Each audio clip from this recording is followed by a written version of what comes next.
तो from today we are going to start new class, Jharkhand class. तो आज से हमारी झारखंड की कक्षाएं शुरू होगी। तो झारखंड में सबसे पहले हिस्ट्री से स्टार्ट करते हैं। तो हमारा जो पहला चैप्टर है वो है झारखंड का नामाकरण। अब इस चैप्टर में झारखंड का नामाकरण, इस चैप्टर में हमें ये पढ़ना है कि इतिहास के अनेक पन्नों में, ठीक है, मतलब पास्ट में झारखंड को किस किस नाम से जाना जाता था और वर्तमान में इसका नाम झारखंड पड़ा, उसके पीछे का इतिहास क्या था। तो ये पूरी चीज हम लोग इस चैप्टर में जानने की कोशिश करेंगे। तो सबसे पहली बात यह है कि झारखंड शब्द की उत्पत्ति, ठीक है। तो झारखंड शब्द की उत्पत्ति, तो झारखंड शब्द की उत्पत्ति हमारा दो शब्द से हुआ है, झार प्लस खंड। अब आपको मैं बता दूं, जैसे जनरली झारखंड में लोग बोलते हैं जंगल झाड़, ठीक है, जंगल झाड़, जंगल को जनरली बोल देते हैं जंगल झाड़। तो वो जो झाड़ है इसका मतलब हो गया जंगल, वन, ठीक है। झार का मतलब हो गया वन और खंड मतलब हो गया कोई प्रदेश, लैंड, ठीक है। तो ठीक है, खंड का मतलब हो गया कोई प्रदेश, तो झारखंड का मतलब हो गया वन प्रदेश, ठीक है, land of forest, that is Jharkhand. तो झारखंड शब्द की उत्पत्ति में हमने देखा कि झारखंड शब्द का मीनिंग क्या है, इसका मतलब क्या है। आखिर झारखंड में जंगलों की बहुलता, आप इतिहास के पन्नों में देखिएगा तो झारखंड में लगभग 90% 95% जंगल थे।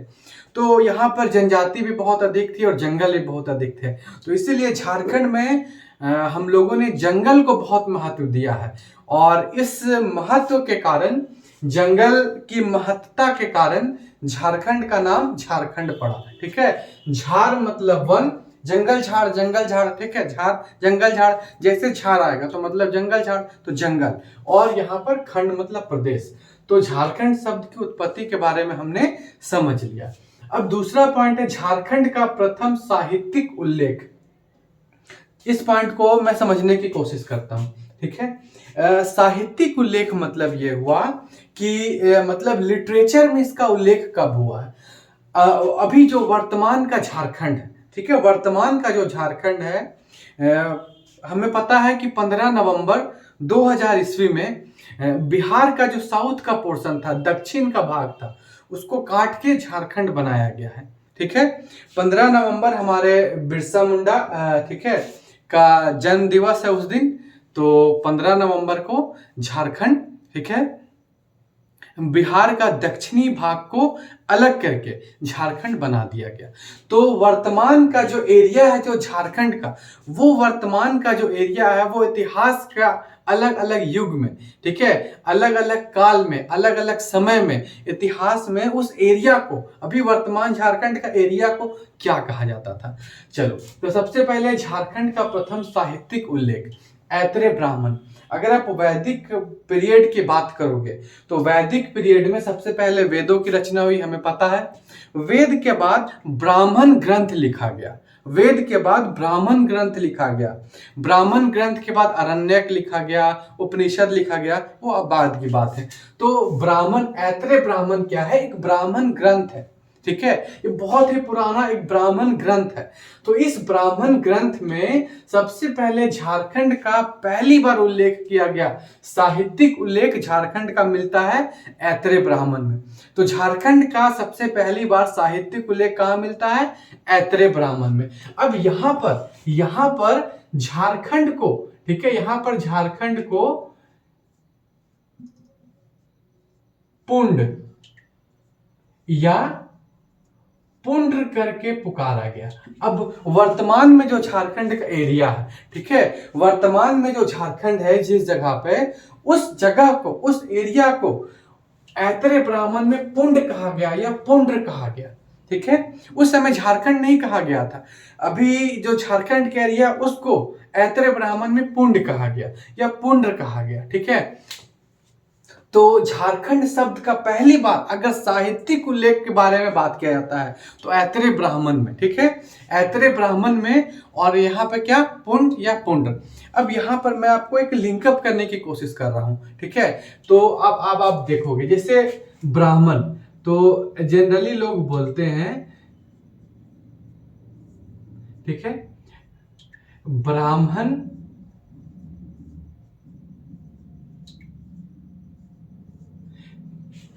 अब ये चीज देखो, अगर ब्राह्मण के साथ अच्छा करोगे तो पुण्य मिलेगा, ठीक है। ब्राह्मण को दान दक्षिणा दोगे तो पुण्य मिलेगा। तो पुण्य शब्द ब्राह्मण के साथ जुड़ा हुआ है, ठीक है, ये एक लिंकअप है। पुण्य शब्द ब्राह्मण के साथ जुड़ा हुआ है, तो इस पुण्य से आप लिंकअप कर लो पुण्य। पुण्य से आपको लिंकअप क्या करना है, पुण्य। मतलब जैसे ब्राह्मण आएगा तुरंत पुण्य आएगा, पुण्य से पुण्य। मतलब जैसे ऐतरेय ब्राह्मण तुरंत पुण्य या पुण्य। तो ऐतरेय ब्राह्मण में झारखंड को पुण्य नाम से पुकारा गया है। ऐतरेय ब्राह्मण में झारखंड को पुण्य या पुण्य नाम से पुकारा गया है। उस समय तक लोगों को झारखंड शब्द, ठीक है, झारखंड शब्द का कहीं पर भी उल्लेख उस समय तक नहीं था। उस समय झारखंड का एरिया पुंड या पुंड्र कहा जाता था। तो झारखंड का प्रथम साहित्यिक उल्लेख ऐतरेय ब्राह्मण, ऐतरेय ब्राह्मण में नाम पुण्य या पुंड्र।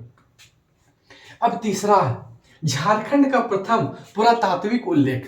पुरातात्विक उल्लेख का मतलब यह हुआ कि पहले जमाना में, इतिहास में, ठीक है, इंक नहीं था, पेपर नहीं था, लोग पत्थरों को काट के लिखा करते थे। ताम्रपत्र, ताम्रपत्र मतलब तांबा पे लिखा करते थे, खोद खोद के लिखा करते थे, तो उसी को ताम्रपत्र बोलते हैं। तो झारखंड का प्रथम पुरातात्विक उल्लेख 13वीं सदी के ताम्रपत्र में मिला है, ठीक है।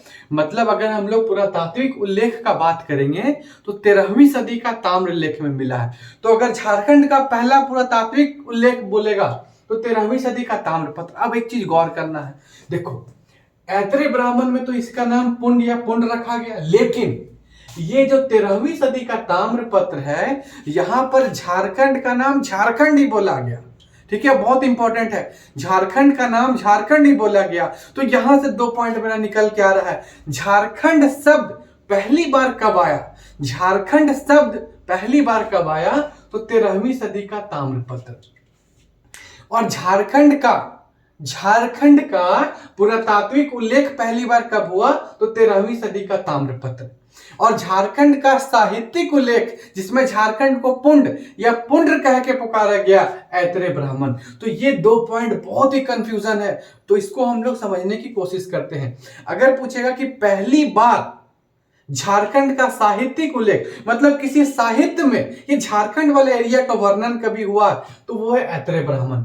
झारखंड का पहली बार पुरातात्विक प्रमाण कहीं मिला है, तो ये है मेरा 13वीं सदी में एक ताम्रपत्र मिला था, ठीक है, तो उसमें ये मिला है।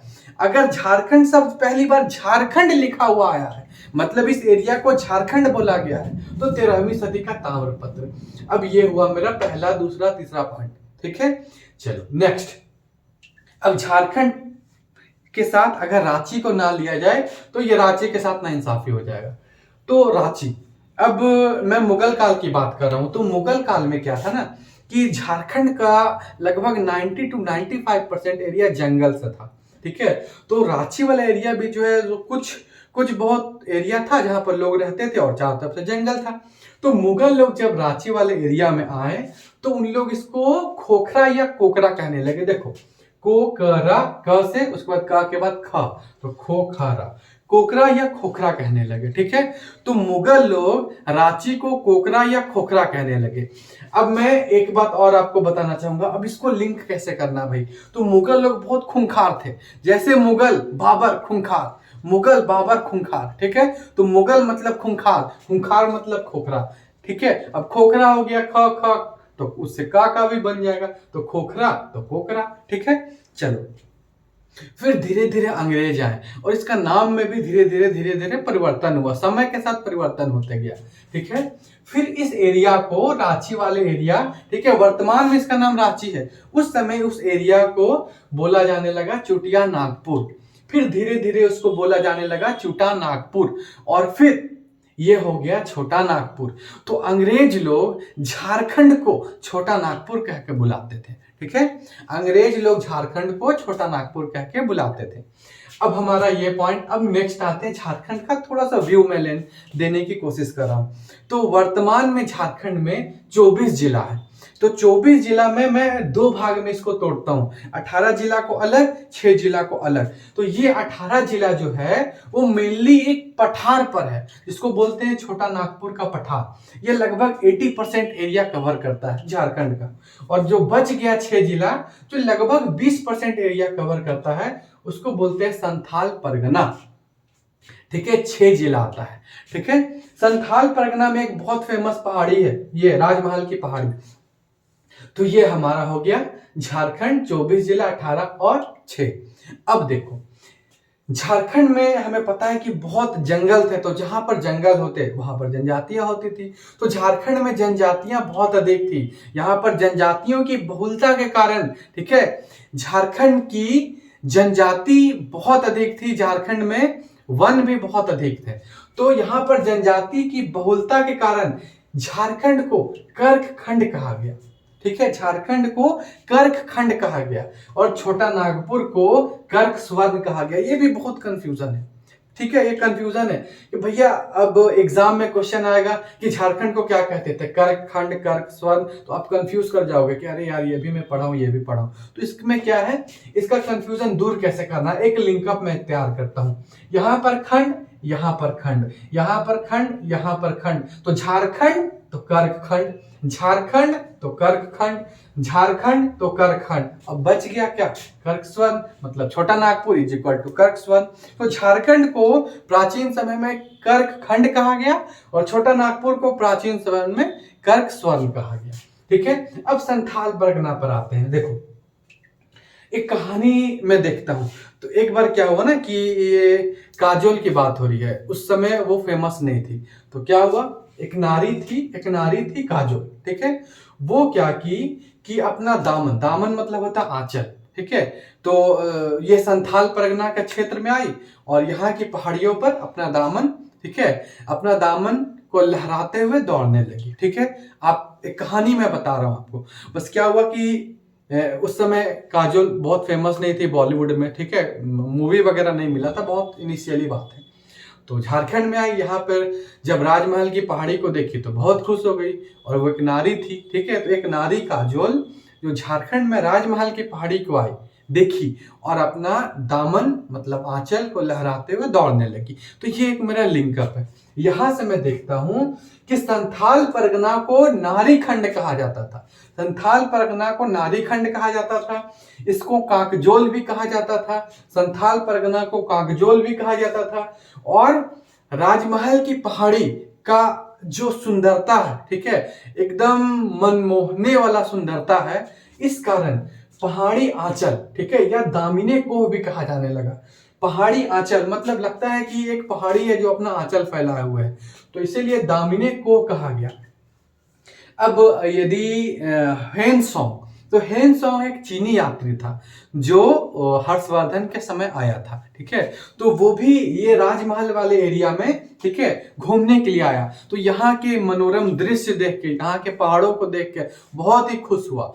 और वेन सॉन्ग, सॉन्ग मतलब गाना वो बहुत गाता था, तो गाना गाने लगा। क्या गाना गाने लगा, की चिंकाइला, की चिंकाइला, की चिंकाइला, इस तरह से वो गाना गाने लगा। तो हेन सॉन्ग ने राजमहल की पहाड़ी वाले एरिया को क्या कहा है, तो इसको कहा है कीचिंग कायला। तो यहां से हमने देखा कि झारखंड कर्कखंड, झारखंड कर्कखंड, ठीक है, झारखंड कर्कखंड, छोटा नागपुर कर्क स्वर्ण, छोटा नागपुर कर्क स्वर्ण, छोटा नागपुर कर्क स्वर्ण। संथाल परगना, अच्छा काजोल वाला सीन संथाल परगना में हुआ था, मतलब काकजोल एक नारी है तो नारी खंड, कौन नारी है, काजोल, काकजोल, वो क्या की थी, अपना दामन को लहराते हुए दौड़ रही थी, मतलब दामिने को। ठीक है, और ह्वेन सॉन्ग गाना गा रहा था। कौन गाना गा रहा था, ह्वेन सॉन्ग। ये दामन को लहराते हुए दौड़ रही थी और ह्वेन सॉन्ग गाना गा रहा था। तो क्या गाना गा रहा था, कीचिंग कायला। तो यहां से हमने एक झारखंड का बेसिक अंडरस्टैंडिंग जानने की कोशिश किया। अब हम